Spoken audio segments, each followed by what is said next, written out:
Kani siya is November 5, 2024. Okay? So, unsa man ni ibang kaon? Chicken afritada o string beans adobo. Okay? So, mura na sila na ay parade na ipakaon sila after sa parade. So, ang ilang pagkaon, i-prepare o kadlaw.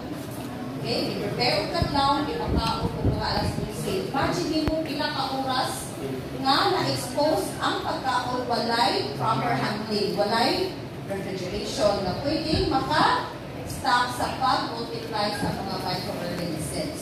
So, next, usapan niya siya ka insidente na ay na-hospitalize sa food poisoning due to consumption of spaghetti.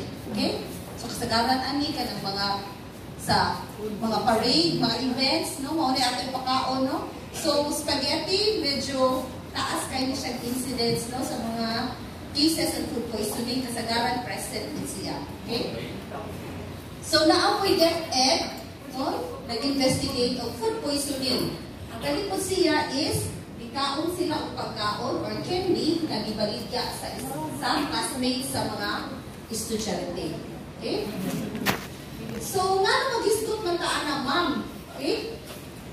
I know, I heard from ma'am na growers mo o banana, pero mo venture mo o food processing.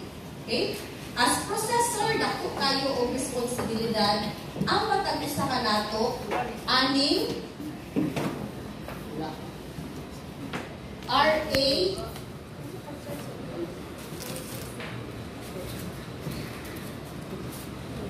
10611 or Food Safety Act of 2013.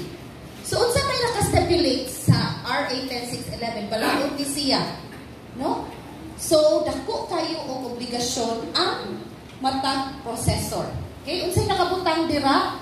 Principal responsibilities sa food business operators, you are to ensure that the food satisfies the requirements of food law relevant to their activities in the supply food chain, which also includes mga growers, and the control systems are in place to prevent, eliminate, and reduce risk to